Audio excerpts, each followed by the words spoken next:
Hi, everyone. I'm George Jackman. I'm the Habitat Restoration Manager for Riverkeeper. And tonight I will be talking about the Hudson River a little bit, it's the ecology and its fishes, and what we're trying to accomplish. As you can see here, this is a magnificent picture of the Hudson River from Anthony's Nose. And the Hudson River is one of the United States' great rivers, and it's the second largest estuary on the east coast of the United States. Uh-oh. And so essentially, the Hudson River is a 315-mile long river. It starts at on Mount Marcy in Lake Tier of the Clouds, and it runs all the way to the Battery. However, there's a federal dam in Troy that's about 153 miles up. And from Troy to the Battery, it's what we call a tidal estuary. And the Native Americans called the river Mahicantuck, meaning the river that flowed both ways. So the tidal portion is 153 miles, and the brackish portion flows from New York Harbor to about Newburgh Bay, and it can reach up to Poughkeepsie in very dry summers like we had this year. So anyway, so we move on. Our first contact was probably that we know of was around 1609 with Henry Hudson when the Half Moon sailed up the North River, or at the time, which became known as the Hudson River.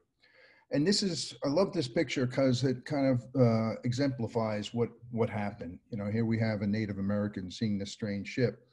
And Robert Jewett was the navigator, and he wrote in the journals when he was around where the Verrazano Bridge is. He said, "The river is full of fish. It is teeming with life." And then when the boat was anchored around the George Washington Bridge area, he said, "This is the finest land my eyes have ever seen, and the birds blocked out the sky for minutes at a time. And the river again was teeming with fish, so much so that they could walk on their backs, essentially." It is metaphorical, of course, but you know, it gives a baseline for us to understand how much life was abundant. You know, did the birds block out the sky for minutes at a time? It's quite possible, because back then there were passenger pigeons, which was one of the largest biomasses on the planet. So this is our Hudson River estuary. This is our sign. We see it all over the estuary, and we see it all over the Hudson Valley. And it lets us know that those creeks run into the Hudson River. Today, the Hudson River is unstable. It's about 4 degrees warmer than the 60s, and the extremes are much higher than ever.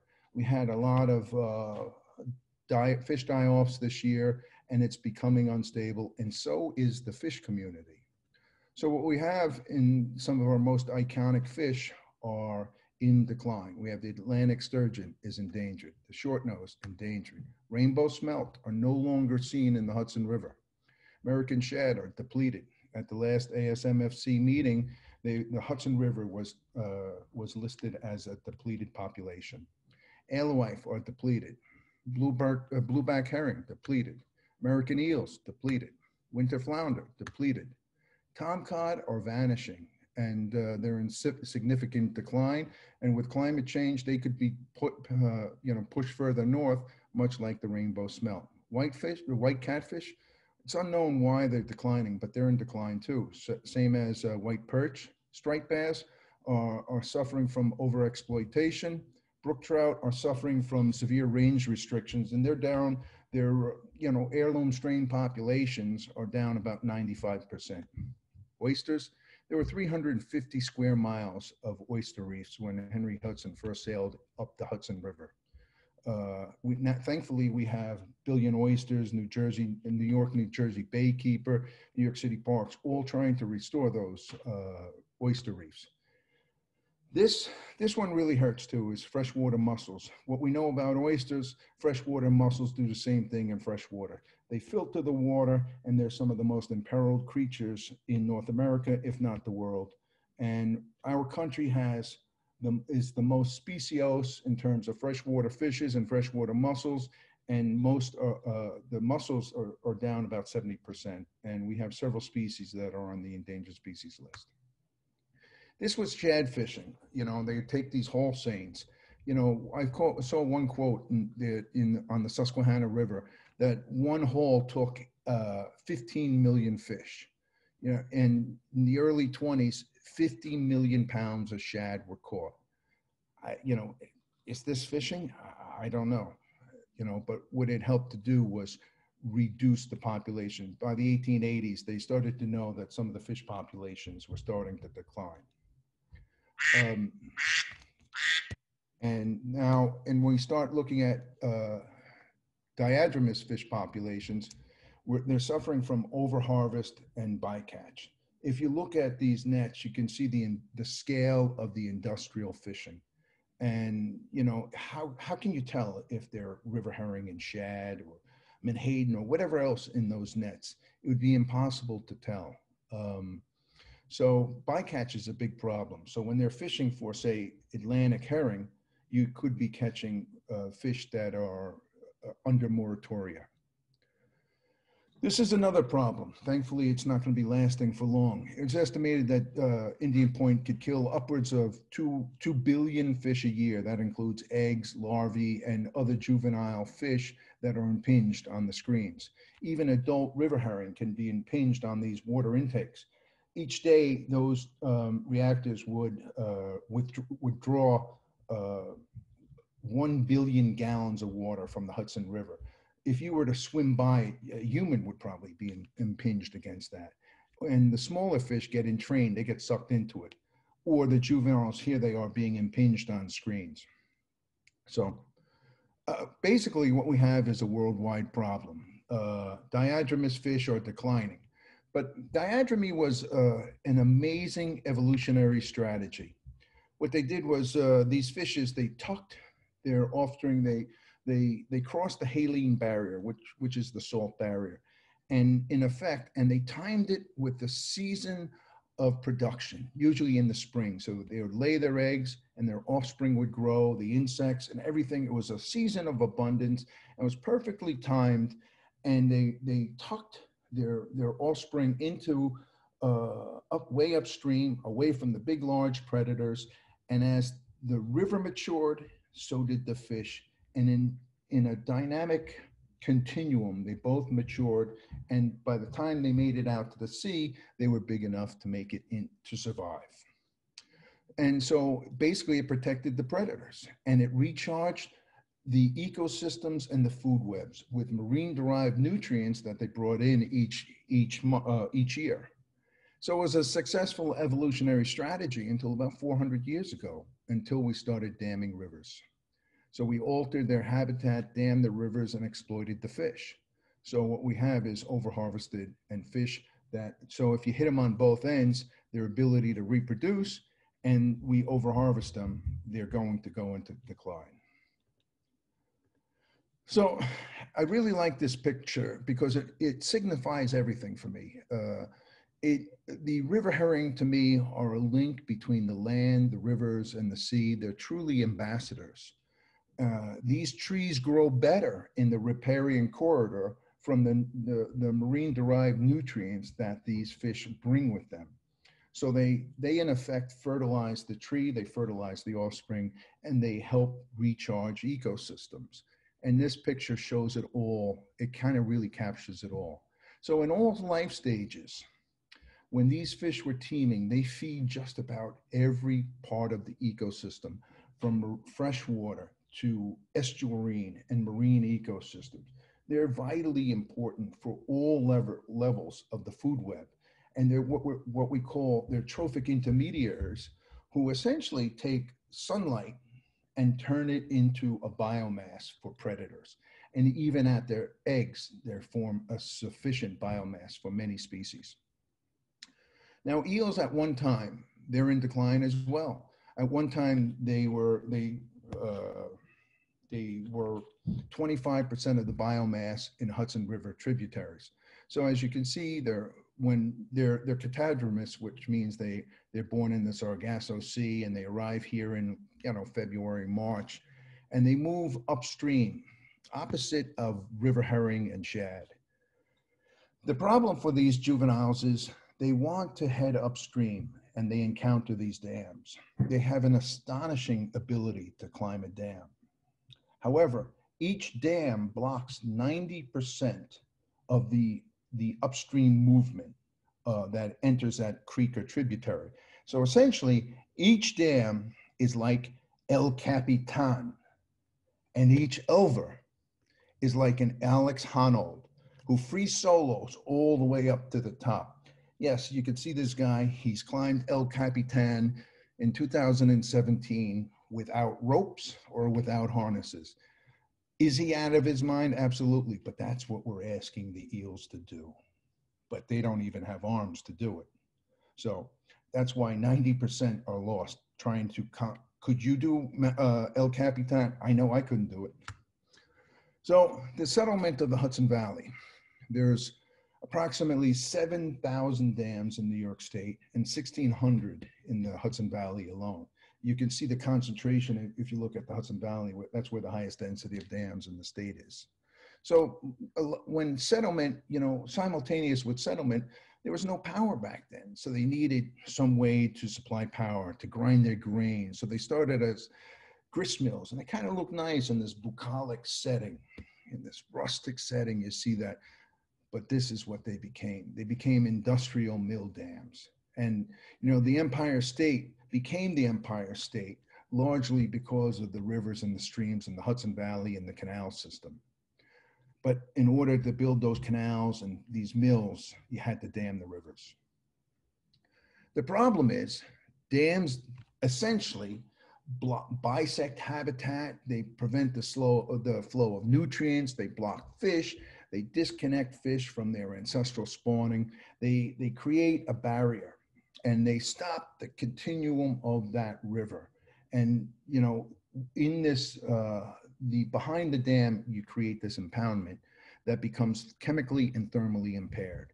So essentially, dams disrupt the structure and function of a river ecosystem and modify flow regimes, and severs the biological community. And it harms all the creatures that are adapted to these specific flow regimes. Not only that, it disconnects the river from its floodplains. And so this is an actual picture I took. This is the headwaters of a stream above the dam, and this is below the dam. You can see how turbid and stained it becomes. And yes, that is the same stream, and you can notice the water clarity. As a matter of fact, I was out snorkeling in the impoundment this year. It was like pea soup green in the impoundment, but in that river, I saw wild trout, all kinds of, I saw fall fish, creek chubs, you name it, and it was alive. But when you saw it in the impoundment and downstream, it was like a different system. For Riverkeeper, for us, this dam removal campaign all started with the Wynants kill. In 2016, there was a barrier right there on the Wynants kill. It was an old industrial, heavily, if you look behind that site, there's these old mills. It's really run down and abandoned mills, but there was this barrier there for about 85 years. And so Riverkeeper helped broker a deal between the New York State DEC and the city of Troy. And the barrier was removed, and it was the first time a barrier was removed expressly for fish in the Hudson Valley. The beauty is that 4 days after removal, alewives were entered the creek to spawn. The timing was perfect, everything was perfect, but it sent shockwaves around the world in the era of habitat restoration. We got emails from all over the world, even Alaska, congratulating us. And so that kind of started the movement to remove some of these dams in the Hudson Valley, especially high priority dams. On our website, you can see the video. This picture right in the corner is fish that actually entered that were seen on video. Sometimes people say, why don't we just build a fish ladder or just build fish hatcheries? Well, if they worked, we wouldn't be in this position. And that's the problem. And the New York State DEC is very serious about restoring migratory fish and will not consider fish ladders in the Hudson River. In my opinion, and I believe Dr. Waldman's on here. There was a paper that half measures avail nothing, and something like that. It was about halfway technologies, about fish ladders, and that they're not working. And the best thing we can do for a lot of these fish is to remove the dam, because basically we're asking them to perform unnatural requests. I was a member of the police department, and members of the ESU, in order to get through a class, have to climb the bridges by the cables. I don't know about you, but most people would not be able to do that. And that's one of the gatekeepers of getting into ESU. You have to climb those bridges by the cables. The average person in the population can't do that. And that's kind of what we're asking fish to do when we ask them to climb a fish ladder. What we're doing is we're selecting a boldness. Do we really want a bold forage fish? Because if we want bold forage fish, we're certainly not going to get old fish, old forage fish. Fish hatcheries are another failure. What we lose is genetic diversity and natural selection, and we also mask habitat problems. And this is the problem what we see in, you don't have the resilience of fish. If we've been playing with fish hatcheries for over 100 years. If they worked to restore salmon and fish, we wouldn't be in the problem we have, but we are. And so one of the biggest problems is fish hatcheries mask habitat problems. But Riverkeeper, we hear the fish. We are the voice for the voiceless. And because of the 67 tributaries to the Hudson River, most have either natural or artificial barriers, which prevent upstream passage for migratory fish, and may impair downstream movement too. So essentially, we need a fundamentally new approach to rivers and how they're managed. They are not a plumbing system that we should use and just. So a lot of these old obsolete dams, these deadbeat dams, we have to remove them. So we're determined to remove these barriers and determined to return ancestral habitat to these imperiled fishes and dispossessed aquatic organisms. So thus far, we have at least 4 dams. We have 2 dams on deck. They're coming out this year. We have about 2 more online, and it's starting to spread to other groups that are removing dams on their property. So as you can see, I'm wearing a shirt that says join the dam movement. That's what we want. We want people to join the dam movement. So we have a hope for the recovery of our sturgeon, our shad, our herring, our eels, our striped bass, and a river and a watershed teeming with life. Some people say, what happens when you remove a dam? Will it be just essentially a mud pit? This is a picture after an impoundment naturally breached. I took this in February. No, I'm sorry. This was in April, early April or late April. I took this picture. And last winter, it was essentially just straw and dirt there. And this is what it started to look like, because nature abhors a vacuum. And this was naturally revegetated. And this is another view of the creek. You can't even see the creek from the same position because of all the vegetation.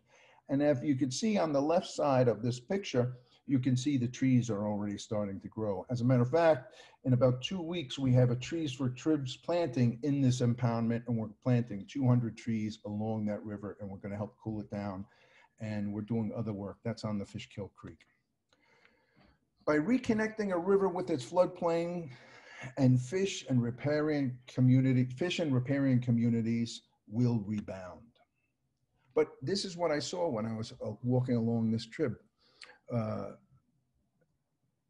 Restoring habitat isn't just for fish. As what I loved is, if you can see this, we got coyote and raccoon prints right next to each other, walking in the mud, probably looking for tasty morsels like this spiny cheek crayfish. So if you want to take action, you can look on our website, the riverkeeperdams.org/dams, and become a Riverkeeper member, and join us, join the dam movement. And that's all I have right now. Stop sharing. you, George. So there's nothing in the Q&A box yet, so Okay. you can keep ad-libbing, but we will also encourage questions. Okay. Does anybody, first of all, does anybody have any questions? I'd be glad to answer any questions and to tell you why we're removing these dams and are they successful? And, or I can talk about more what these dams actually do. But what we saw is, this is like Field of Dreams, you know, build it and they will come. It's the reverse. Remove it and they will come. And they will recolonize. What we see is they will recolonize a system. And I've been doing a lot of sampling with Cornell University. And what we're seeing is not only do the fish come back, but the high quality insects start to recolonize. What we see in these impoundments are usually like worms and oligochaetes and low quality organisms that thrive in the hypoxic regions of the waterways. But when the dams are removed and the river comes back to life, what we see is mayflies, stoneflies, and caddisflies start coming back. We start to see more beetles. We start to see more ants. We start to see more bugs. We start to see more different kinds of aquatic insects coming back. So not only do, and then in the riparian corridors, you know, we want a river to be restored to its natural flow and function. I think we have. Yeah, we've got a few questions coming in. We've Okay. got one in the chat, and there's also the Q&A box. Okay, so we have. Okay. Which dams have you? What we have is we have a public notice out right now. I'll tell you about dams that we have a public notice out on. We have on the Quisay Creek, there's the old Struxfeld Dam that was, that is slated for removal. It's been there for a long time. It's partially breached, but it blocks the fishes from moving upstream. And it's a really interesting dam because for almost 20 years, American Rivers has tried to remove that dam, but now we're finally able to do it. And so this one will be coming out in the fall. We have another one that is just about to reach the environmental notice bulletin. That one's on Furnace Brook. It's a small one. It's a legacy dam. It doesn't exist anywhere. And we have two other ones. I'm going to remain, you know, mum on those right now until we move further along in the process. But we have at least two more on deck. So I see another question from John Waldman said, how about the funding of removals and strategies for approaching dam owners? You know, basically we get a lot of our money from the state, you know, and there's NOAA funding, there's U.S. Fish and Wildlife funding. The problem is qualifying. You know, these tribs, we're not talking about the Penobscot or the Kennebec River where you're going to get many, many miles of freed water bodies. The Hudson River works by the sum total of all its tributaries. So we never blocked our main stem except at the federal dam, but a lot of our tribs are blocked. So we don't get a lot of upstream miles, but it's the whole Hudson River watershed is the factory. And so when we compete with other rivers for federal funding, we don't really do well because we're only picking up, say, maybe 2-3 miles on a dam. So a lot of this falls for state funding. Thus far, the state has been funding. They have grants they offer for dam removal. So thus far, it's the state, and we hope that donations will come in and help us remove the dams. And then how do we approach the owners? Well, the owners, you know, basically, I search for the owner in various ways. You know, I was a member of the police department for 20 years, and I did a lot of sleuthing in the NYPD. So that has helped my ability to locate people. And so I'm able to locate people, and it requires a knock on their doors. Many times I've been thrown out of their offices, but I keep coming back, and I keep coming back, and I keep coming back. And one time I kept coming back to some office of a property manager. He threw me out 3 times, and on the 4th time he wanted to talk. So persistence pays off. So that's what I can tell you right now. George, Any other? I've got 2 questions from John here, and I think they're related. So one is, what are the top 5 dams on your wish list, if you want to answer that? And then the other one is, I heard a talk by, he's not sure what other group, where they removed a dam in the Hudson watershed. And so he's asking how Riverkeeper works with other groups. Do we divide and conquer? Do we work together? Well, let me ask, do we work together? I think we all have the same the goals in the Hudson Valley, the NGOs, and as a matter of fact, we do work together. I started looking at a dam over in Putnam County, and I know there's a grant to remove it, and the NGO that owns the property said, you know, we're going to remove it. After I spoke to them and convinced them the reason for removing it, and I said, wonderful, absolutely wonderful. I don't care who gets the credit.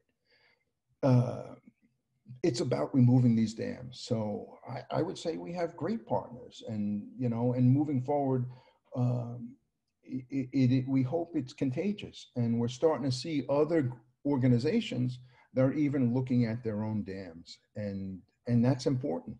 And we want to remove them however we can. In my opinion, and some private companies we've approached, and they're starting to remove them too. And you know, they've said to us, we really don't want you to use your help or the state money for whatever reason, but when the time is right, we might need it. So either way, I say, we support you. This is what we want. We don't care who removes them. And that's the whole point of Join the Dam movement. We don't care who moves it. Our goal is to get everybody excited about removing these things, changing the paradigm. And I understand it too. I grew up on a lake on the South Shore of Long Island. And if, you know, I have a lot of memories, you know, swimming, fishing, ice skating on that lake. And I don't think anybody ice skates anymore. But if I knew I had to remove that impoundment to save the fish, I said, let's get rid of it. And that's where we're at today. We have a new paradigm. Do the dams serve any important purpose? Depends. That's a tricky question.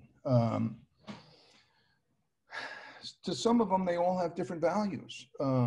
However, in some areas, we also have to look at it's complex. Some areas, wealthy people live along the impoundments, and they have waterfront property. And we have impoverished people from the economic environmental justice community that live downstream in the inundation zone. So how do you think those people feel? I know I personally wouldn't want to live in the shadow of a dam. If there was a catastrophic breach, that I would be imperiled. You know, the 4th largest civilian loss in the United States was the Johnstown flood, when it's listed as 2,209 people died, but in actuality, it was about 2,500 people, because there were a lot of transient people that died. So there's a lot of different, some people want dams. A lot of them are former mill dams that have no purpose, but, and sometimes I've approached an owner about a dam. He didn't even know he owned a dam. He acquired the property, never even walked it, and he didn't even know he had a dam. And some people just don't want to be bothered. And the point is, we have to try and convince them. So, any other questions? Morgan asks, what process for municipal leaders to remove dams in communities? And Leah's going to ask the next question because I'm talking a lot. I'm sorry, I missed that. Which that question? It's from Morgan. It's, what is the process for municipal leaders to remove the dams in our communities? I think we have to. That's a process. I think they got to respond to their constituency, and if there is a movement that is large enough or can convince the municipal leaders that it's the right thing to do. I was in a community in the spring before the COVID crisis, and you know, in the face of climate change, dam removal is quite possibly one of the best things you can do to mitigate an increase in water and flood waters. Because by lowering the dam, you lower the stream levels too. And removing that impoundment provides that storage capacity for that floodplain.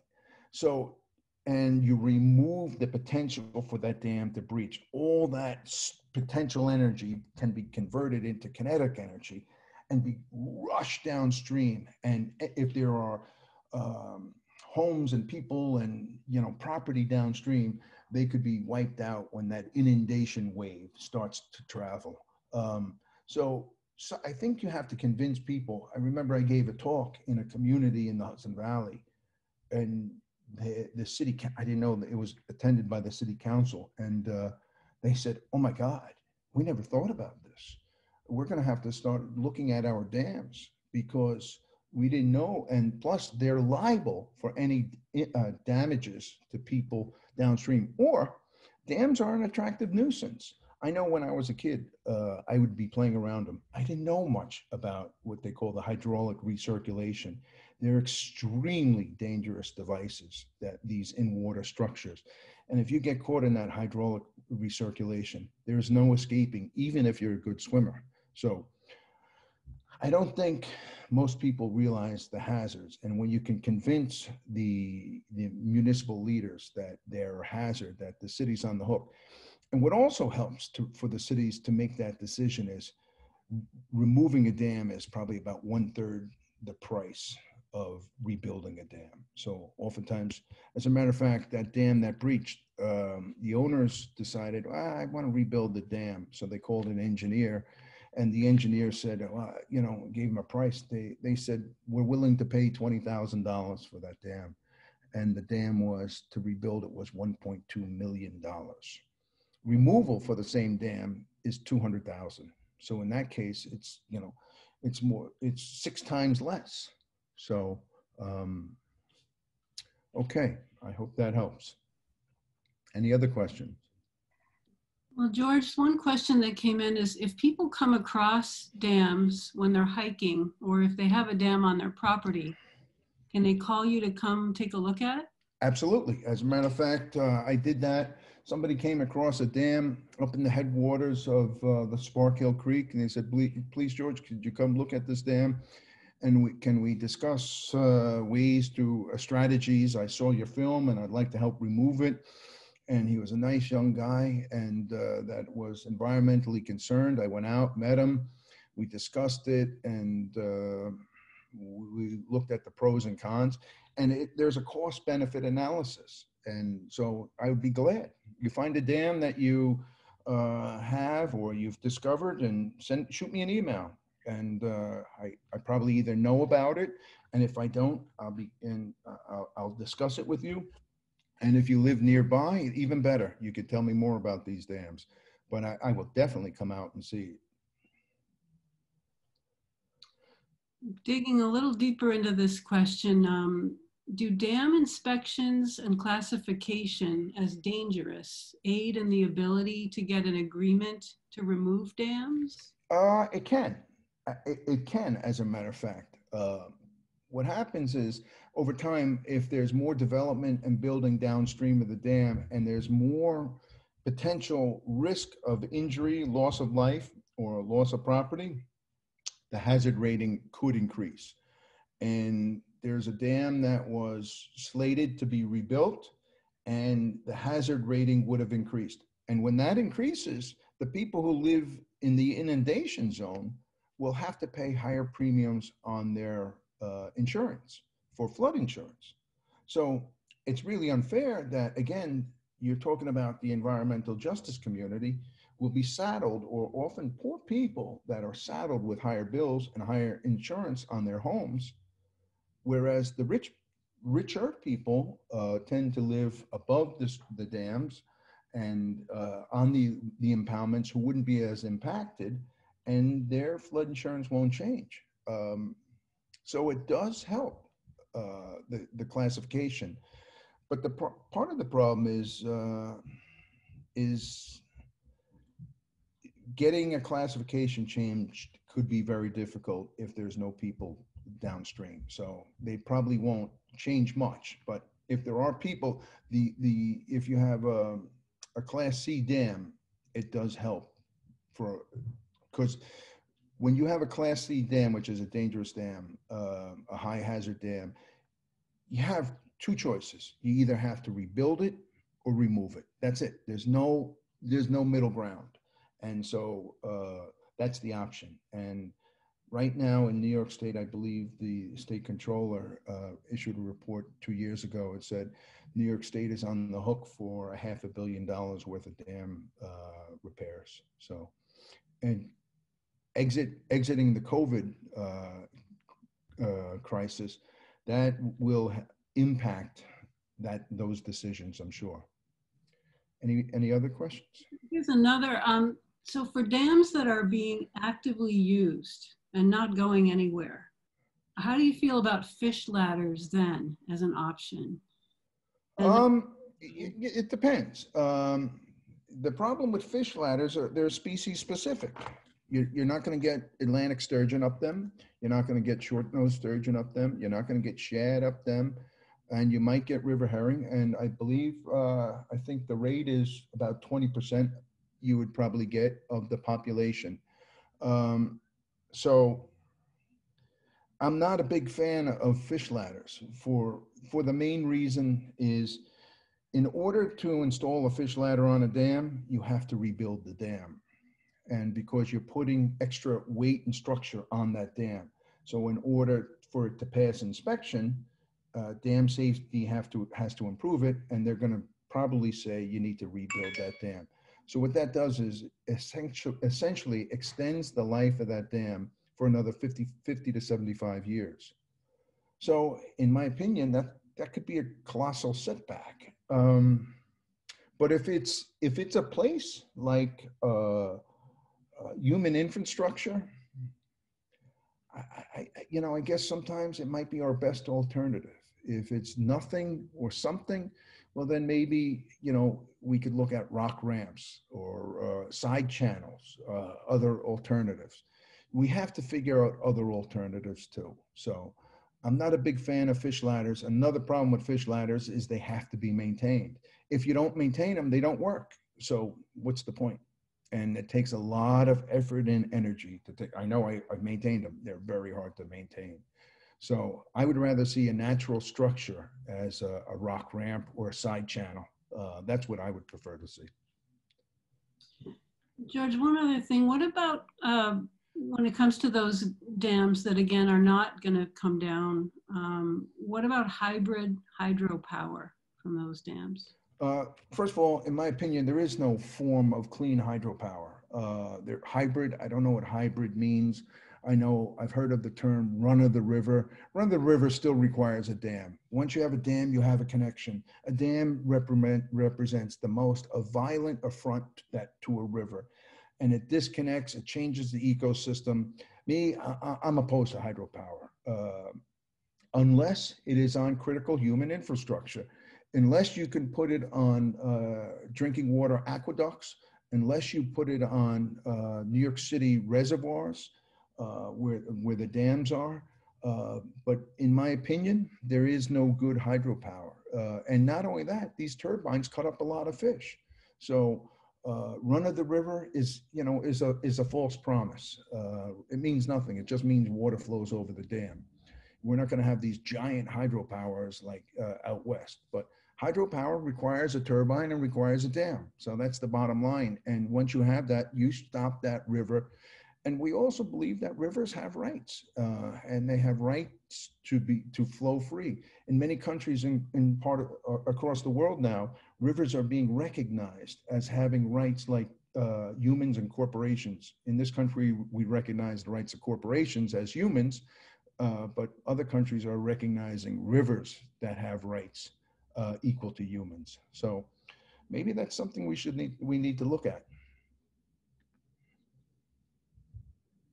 Anything else? Any other questions?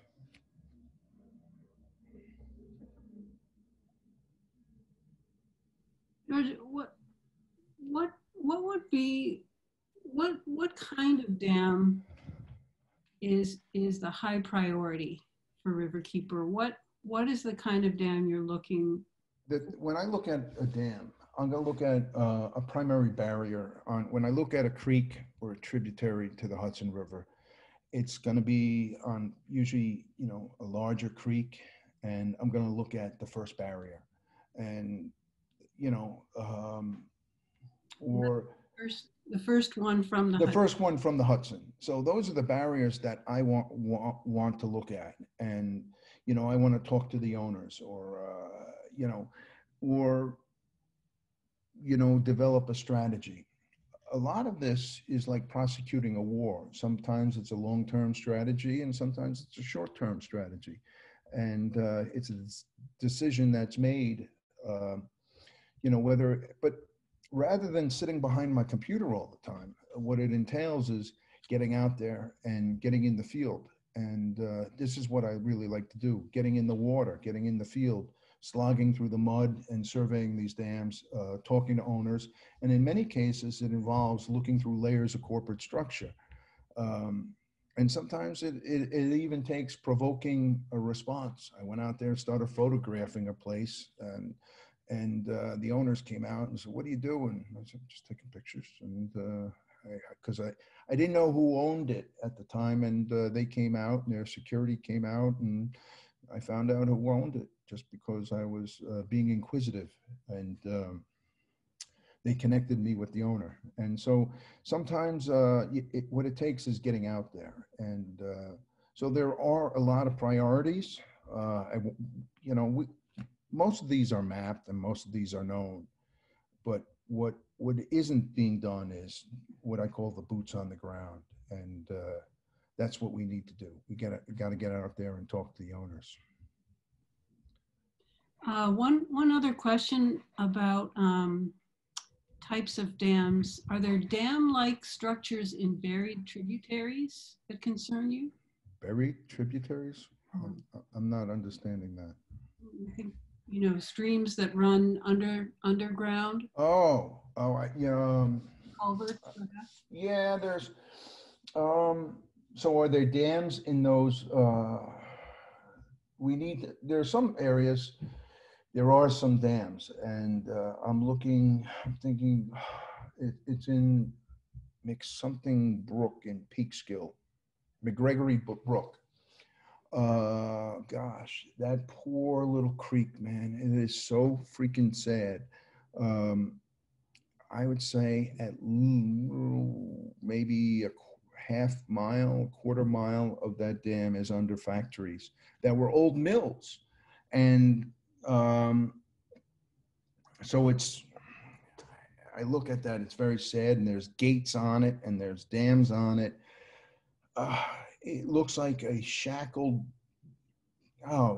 it's sad. I looked at it and I didn't see much because they're building condominiums where those factories are. Is there much I could do? Probably not. And those are some that you just have to write off. And I don't know what the solution is over there. So George, another question came in. How did you migrate from New York Police to environmental and Riverkeeper? How did you make that? I don't know. Well, I do know. A lot of people ask me that. I've always been a sportsman, a hunter, and a fisherman, and I became more. There was a time when I became more concerned about the fish than needing to catch them and pull them from the rivers and the ocean.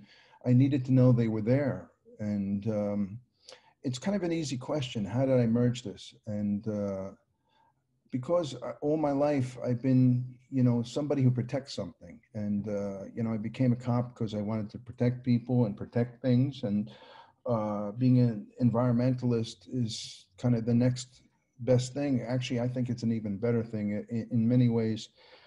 What I discovered is being a New York City cop was very sad. Being an environmentalist can be appalling, what I see. And, but it's also the most rewarding work I have ever done. And you know, speaking as being a voice for the voiceless, to me, I don't think there's a greater reward in my life. And I really did like being a cop, but this is, I really love the path I've taken. And you know, I don't know what else to say. It's speaking up for the voiceless really inspires me. Are there any other questions? There's something about small hydro exemptions.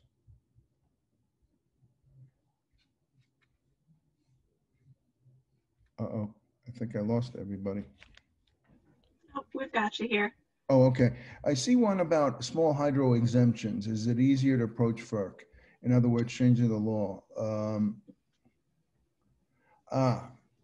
Actually, I'm dealing with one somewhere in the Hudson Valley, a small hydro exemption. And it's an interesting case. And hi, Kevin. I see that from the Naugatuck. As a matter of fact, you have beautiful video. John Waldman shared. What I found is the hydropower was in tough times, and what I was trying to do was trying to force them to put eel screens on and a fish ladder. If you can show that there are migratory fish, you could work with U.S. Fish and Wildlife, and if you can show behind the impoundment that there are migratory fish that are impacted by the dam, then you could maybe force them to put expensive screens on. I was hoping this dam would go away, but it appears the owner might be interested in mitigating any damages for eels. In some ways, we have to say, okay, that was pretty good. It wasn't a total loss, but and at other places we have, it's a large dam, there's a FERC exemption, and if we could show that it's a navigable river and migratory fish are impacted, we could force them to remove that dam. And this will cut into their profits. So it's a tough one, but you know, these are ways we can, you know, mitigate the problem. I hope that it helps, Kevin. If not, I'll shoot you an email. Any other questions? I am looking at the time, so I'm going to ask you one more question while I put up our slide with info about how people can get involved and stay involved. Sure. It's from Jim, and I don't know that you'll have an exact answer, but it's what's the percentage of dams that have been removed versus what's left to be removed? We have removed 1 out of 1,600, so you could do the math on that one. So 1 over 1,600, that's the percentage that's been removed. However, in this country, believe it or not, it's a pretty similar number. About 1,600 dams have been removed probably in the past 20 years. So it's a growing movement, and part of this process is, like I said, changing the message, changing the paradigm, and changing the awareness to people. And it's doing this type of work and conveying the message to people that it's time to take these things down. And the fish populations are collapsing. And if we don't do something, then the fish will suffer. And other organisms, not just fish. And so we wanted to leave you with a few things that you can do. One of those things is checking out our website, visiting riverkeeper.org/dams. It's our Join the Dam Movement Action Center, where you can watch Undamming the Hudson and have information for sharing it with your friends, maybe hosting a virtual screening. You can also follow us on social media, where you get lots of pictures that George takes from the field and sends to the team. And on October 17th, we have our Riverkeeper sweep coming up, where you can join thousands of other volunteers in cleaning up trash and planting trees along the Hudson Tributaries. So doing something for the health of the Hudson. You can buy George's cool shirt at the Riverkeeper online shop. And all of the work we do is only made possible because of financial support from our members. So if you visit riverkeeper.org/join, you can become a member and support George's work and so much other stuff Riverkeeper does. George, I'm giving you the last word. All I can say is it's time for the dams to come down, and yeah, there's 1,600. We got about 4 underway. We got about 1,596 to go. If you see any dams that you're not sure about, give me a shout. I'd be glad to take a look at them. And I say join the dam movement. It's time to take them down.